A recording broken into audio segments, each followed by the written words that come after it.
तो आज हम पढ़ेंगे अपना नेक्स्ट चैप्टर का पार्ट। तो आज हम पढ़ेंगे अपने चैप्टर का लास्ट पार्ट, यह है नेशनलिज्म एंड इम्पेरियलिज्म। नेशनलिज्म और इम्पेरियलिज्म देखेंगे हम इसमें क्या बताना चाह रहे हैं। By the last quarter of the 19th century, nationalism no longer retained its idealistic liberal democratic sentiment of the first half of the century। तो बता रहे हैं इस लाइन्स में कि जो लास्ट क्वार्टर था 19th सेंचुरी का जो लास्ट पीरियड चल रहा था, उसमें नेशनलिज्म का जो आइडिया था वो अपने आइडियलिस्टिक लिबरल आइडिया पे नहीं था। जो उसका डेमोक्रेटिक सेंटिमेंट जिससे वो बना था उससे धीरे धीरे हटता जा रहा था और अलग ही रास्ते पे चलता जा रहा था। जो फर्स्ट हाफ में उसका आइडिया था उससे वो अलग हटकर नए आइडिया पे चलता जा रहा था, but became a narrow creed with limited ends. So basically in lines में हमें यही बताना चाह रहे हैं कि जो हमारे आइडिया था लिबरल डेमोक्रेटिक सेंटिमेंट जो चल रहा था अभी तक, वो धीरे धीरे ख़त्म होने लगा। आइडियाज़ भी उनके ख़त्म होने लगे। उन नेशनलिस्ट फीलिंग धीरे धीरे उनके अंदर डिक्लाइन होने लगी और वो लोग नेशनलिस्ट फीलिंग को थोड़ा नज़रअंदाज करने लगे, उसको इग्नोर करने लगे और नैरो उनकी सोच बहुत नैरो हो गई। साथ साथ उनके जो बिलीव्स थे, क्रीड मतलब होता है जो एक सेट ऑफ बिलीव्स जिन पर कोई हमारी सोसाइटी या कोई ग्रुप चलता है, तो वही था जो उनके बिलीव्स थे वो धीरे धीरे नैरो होते चले गए। बहुत ही नैरो सोच हो गई उनकी, बहुत छोटी सोच बनती चली गई। और वो एंड्स यानी लिमिटेड एंड्स का यही मतलब है कि वो हमें बताना चाह रहे हैं उनके पास अब एक वाइडर व्यू जो था पहले वो अब ख़त्म होता जा रहा था। During this period, nationalist group became increasingly intolerant of each other and ever ready to go to war। तो ये बता रहे हैं कि इस टाइम पीरियड में जो नेशनलिस्ट ग्रुप्स थे जो वर्क कर रहे थे अपनी फ्रीडम के लिए, वो एक दूसरे से बहुत ज़्यादा परेशान होने लगे। एक दूसरे को अब वो टॉलरेट नहीं कर पा रहे थे क्योंकि वहाँ पर काफ़ी ज़्यादा ग्रुप्स हो गए थे, तो बहुत मैसअप हो गया था सब। वो लोग एक दूसरे को टॉलरेट नहीं कर पा रहे थे, सब उनके लिए इंटॉलरेंट होता जा रहा था। And ever ready to go to war, और वो लोग यहाँ तक इतने ज़्यादा फ्रस्ट्रेट हो चुके थे कि वो वॉर तक करने को तैयार थे आपस में ही। The major European powers in turn manipulated the nationalist aspirations of the subject peoples in Europe to further their own imperialist aims. तो बता रहे हैं जो मेजर यूरोपियन पावर्स थी जैसे ब्रिटिश वगैरह और बाकी अदर्स थे, वो सब इसको अपने यूज़ के अकॉर्डिंग उसको मैनिपुलेट कर रहे थे, उन लोगों का फ़ायदा उठा रहे थे। उनकी जो इंटॉलरेंसी है उनके अंदर, वो एक दूसरे को टॉलरेट नहीं कर पा रहे थे, उसको मैनिपुलेट करके वो उन लोगों को अपना सब्जेक्ट बना रहे थे, अपने अंडर में ला कर उनसे यूज़ कराकर अपनी इम्पेरियलिस्ट एम को बढ़ावा दे रहे थे। इम्पेरियलिज्म से मतलब है वो अपनी ताकत उन पर जमा कर उनको अपने अंडर में रखना चाह रहे थे। नेक्स्ट देखते हैं। The most serious source of nationalist tension in Europe after 1871 was the area called the Balkans। So जो सबसे ज़्यादा जहाँ पे सीरियस सोर्स था ये नेशनलिस्ट टेंशन का, वो मेनली यूरोप में था। 1871 में यूरोप में एक एरिया था बल्कान्स, ये एरिया का नाम है। तो यहाँ पर मेनली ज़्यादा प्रॉब्लम हो रही थी, ये टेंशन जो थी। The Balkans was a region of geographical and ethnic variation comprising modern day Romania. अब ये बता रहे हैं जो बल्कन्स जो एरिया था, जोग्राफिकल जो ये हमारा एरिया था बल्कन्स, उसमें बहुत ज़्यादा एथनिक वेरिएशंस थी। अलग अलग एथिक्स फॉलो करने वाले लोग वहाँ पर रह रहे थे। अभी बहुत सारे नेम बताए आगे, चलिए एक बार नाम मैं पढ़ देता हूँ। Romania, Bulgaria, Albania, Greece, Macedonia, Croatia, Bosnia Herzegovina, Slovenia, Serbia and Montenegro. तो ये सब नाम हैं, आप पढ़ सकते हैं। Whose inhabitants were broadly known as the Slavs. तो इन सबके इनहेबिटेंट्स को ब्रॉडली हम एक नाम से बुला देते हैं, Slavs. A large part of the Balkans was under the control of the Ottoman Empire. जो एक लार्ज पार्ट था बल्कन्स का वो हमारा ऑटोमन एम्पायर के अंडर में कंट्रोल में था। The spread of the ideas of romantic nationalism in the Balkans together with the disintegration of the Ottoman Empire made this region very explosive. तो यहाँ पर जो रोमांटिक नेशनलिज्म के आइडियाज़ थे वो बहुत ज़्यादा स्प्रेड हो चुके थे बल्कन्स में। उसी के साथ साथ वहाँ पर डिसइंटीग्रेशन हो रहा था ऑटोमन एम्पायर का भी, जिसकी वजह से ये रीजन बहुत ज़्यादा एक्सप्लोजिव हो गया था, जहाँ पर कॉन्फ्लिक्ट्स ज़्यादा होते हैं, बहुत ज़्यादा लड़ाई झगड़े वहाँ पर हो रहे थे, तो इसलिए इसको एक्सप्लोजिव नाम दिया गया है। वहाँ काफ़ी ज़्यादा कॉन्फ्लिक्ट्स हो रहे थे, प्रॉब्लम चल रही थी। सो नेक्स्ट लाइन्स पढ़ते हैं. All through the 19th century, the Ottoman Empire had sought to strengthen itself through modernization and internal reforms, but with very little success. तो बता रहे हैं 19th सेंचुरी के पूरे टाइम में जो हमारा ऑटोमन एम्पायर था उसने पूरी ट्राई किया, पूरी अपनी ताकत लगाई अपने जो मॉडर्नाइजेशन के आइडियाज़ हैं उनको स्ट्रेंथन करने में, और इंटरनल रिफॉर्म्स भी किए उन्होंने, जिससे ये हमारा ऑटोमन एम्पायर स्प्रेड हो सके और आगे बढ़ सके और अपनी पकड़ जमा सके लोगों में, लेकिन विद वेरी लिटिल सक्सेस. लेकिन उनको ज़्यादा सक्सेस नहीं मिल पाई, बहुत कम सक्सेस मिल पाई.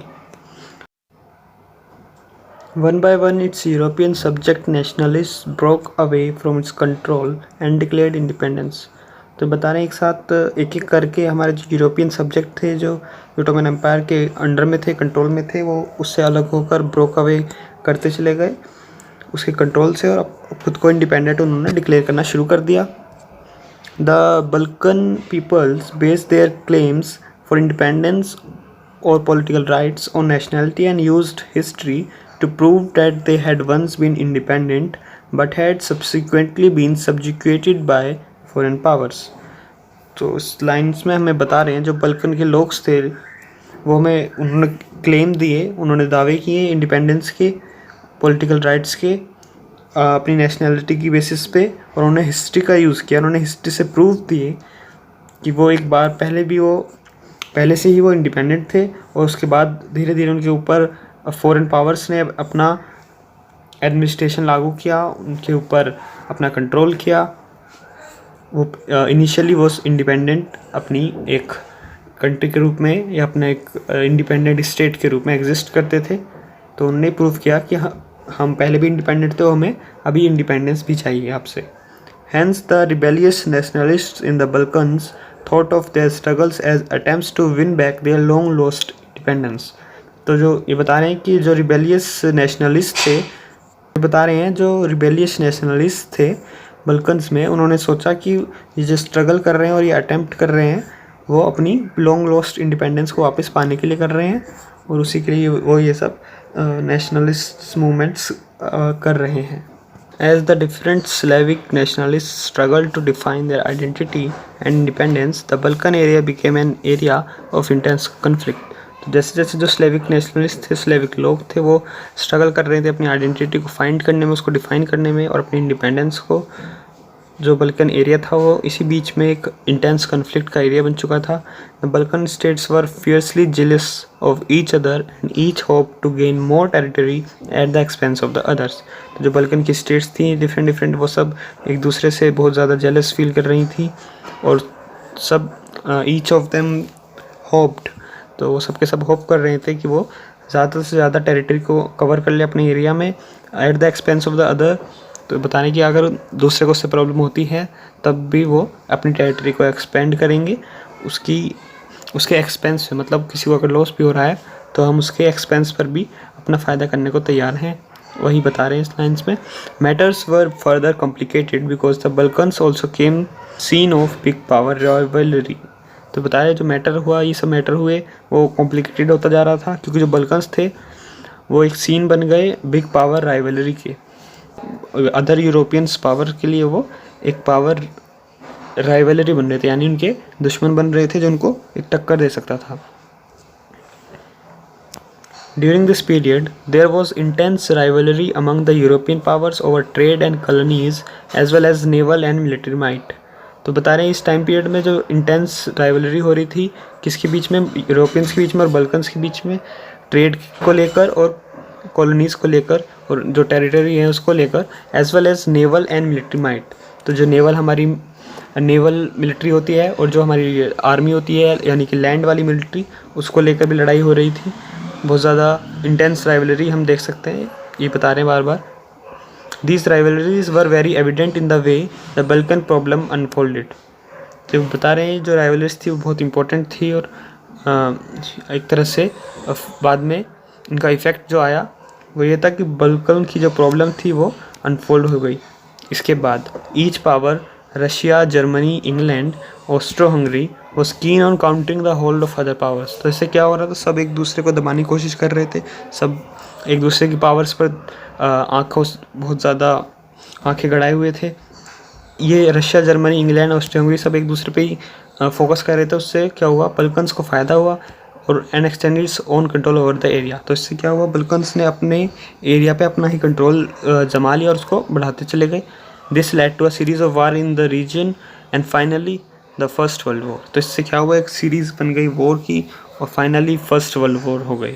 1914 में हुई थी फर्स्ट वर्ल्ड वॉर, मैं आपको बता दूं। अभी आगे हम, ये पिक्चर है एक, ये map celebrating the British empire. British empire हम जानते हैं बहुत ज़्यादा फैल चुका था उस टाइम पे। ब्रिटिश जो है वो मेन कम्युनिटी थी। तो ये आप पढ़ सकते हैं, जो सिंपल है। उसके बाद ये हमारा लास्ट पैराग्राफ है इस चैप्टर का, इसको भी एक बार देख लेते हैं। ये कंक्लूजन है एक तरह से। Nationalism aligned with imperialism led Europe to disaster in 1914। तो वही बता रहे हैं, जो नेशनलिज्म का ये पूरा प्रोसेस था, पूरा एक कैरी ऑन हुआ जो आगे अलाइंड विद इम्पेरियलिज्म। तो ये इम्पेरियलिज्म के साथ अलाइन होके साथ साथ चला, कंटेम्प्रेरी थी ये दोनों चीज़ें, साथ साथ चलती रहीं। इससे यूरोप को फाइनली एक डिज़ास्टर में लैड हुआ जो 1914 में, जिसको हम फर्स्ट वर्ल्ड वॉर के रूप में जानते हैं। But meanwhile, many countries in the world which had been colonized by the European powers in the 19th century began to oppose imperial domination. ये बता रहे हैं नेक्स्ट लाइन्स में हमें कि मीनवाइल यानी उसी टाइम पीरियड में बहुत सी कंट्रीज ऐसी थी जो कॉलोनाइज्ड हो चुकी थी यूरोपियन पावर्स द्वारा 19th सेंचुरी में। उन्होंने अपोज करना शुरू किया इंपीरियल डोमिनेशन को। The anti-imperial movements that developed everywhere were nationalists, in the sense that they all struggled to form independent nation-states and were inspired by a sense of collective national unity forged in confrontation with imperialism. So, हम बता रहे हैं lines में जो anti imperial movements हो रहे थे, जो वहाँ पर डेवलप होते जा रहे थे हर जगह पर, वो नेशनलिस्ट थे, नेशनलिस्ट आइडिया थी। इन द सेंस वो कहना चाह रहे थे कि वो सब वहाँ पर लोग स्ट्रगल कर रहे थे इंडिपेंडेंट नेशन स्टेट्स को बनाने के लिए, and were inspired by a sense of collective national unity. और वो सब लोग इंस्पायर थे एक नेशनल यूनिटी की सेंस से, उन सब में एक कलेक्टिव नेशनल यूनिटी थी। उस सब उनसे वो इंस्पायर होकर अपने मूवमेंट्स को आगे बढ़ा रहे थे। जो उनका मेन कन्फ्रंटेशन था वो इम्पेरियलिज्म के साथ था, जो जिनको उनको फेस करना था। European ideas of nationalism were nowhere replicated, for people everywhere developed their own specific variety of nationalism. तो बता रहे हैं जो यूरोपियन आइडियाज़ थे नेशनलिज्म के, किस तरह से नेशनलिस्ट फीलिंग लोगों में जिस तरह से जागी, वो ऐसा नहीं है कि उन्हीं को रेप्लिकेट किया गया, उन्हीं को कॉपी किया गया अदर कंट्रीज़ में। हर कंट्री के लोगों का अलग अलग लोग थे, तो उनको अलग अलग उनकी नीड्स थी, उनकी रिक्वायरमेंट्स थी, तो उनकी अलग स्पेसिफिक वैरायटी थी अपनी। जिस तरह से वहाँ पर नेशनलिज्म अलग अलग कंट्रीज़ में, हमारा डिफरेंट कंट्रीज़ में जो है उभर कर आया और सामने, जिससे इरेडिकेशन हुआ जो कॉलोनियल पावर उन पे रूल कर रही थी वहाँ पर। But the idea that society should be organised into nation states came to be accepted as natural and universal. But जो आइडिया था ये नेशन स्टेट्स को बनाने का, इसको एक्सेप्ट किया गया as a natural and universal, कि यूनिवर्सल है और सबको हक मिलना चाहिए। तो ये नेचुरल हक है हमारा, हमें मिलना ही चाहिए कि हम फ्रीडम के साथ अपने नेशन स्टेट में रह सके और हम पर कोई रूल ना करे। तो इसी के साथ हमारा चैप्टर ख़त्म होता है। ये क्वेश्चंस हैं, आप बहुत इजीली मैंने चैप्टर को समझा दिया है, आप देख सकते हैं। बहुत इजी सिंपल क्वेश्चन पूछे हमने, गिसिपी मैगजीनी के बारे में पढ़ा था, ये सब हम पढ़ चुके हैं। तो आप बहुत इजीली अब इनको आइडेंटिफाई कर पाएंगे। अगर आप खुद से आइडेंटिफाई ज़्यादा करेंगे तो आपको थोड़ा सीखने में मदद भी मिलेगी। आप ज़रूर एक्टिविटी कीजिएगा, इन सब क्वेश्चंस का आंसर्स को फाइंड कीजिएगा, उनको अपनी एक नोट्स की नोटबुक बनाइएगा, आपको वो बहुत हेल्पफुल रहेगी। और ये आप डिस्कस कर सकते हैं अपने फ्रेंड्स वगैरह या टीचर्स से बाद में। पहले अभी हम सिलेबस करेंगे, उसके बाद टाइम बचा तो हम ये भी ज़रूर डिस्कस करेंगे। तो इसी के साथ हमारा चैप्टर ख़त्म होता है। अब हम जल्दी अगला चैप्टर भी स्टार्ट करेंगे। आप इस चैनल को ज़रूर शेयर करें और सब्सक्राइब करें।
तो आपसे रिक्वेस्ट रहेगी कि आप इस वीडियो को शेयर कीजिएगा, हमारे चैनल को सब्सक्राइब कीजिएगा और हमें मोटिवेशन दीजिए वीडियो को लाइक करके।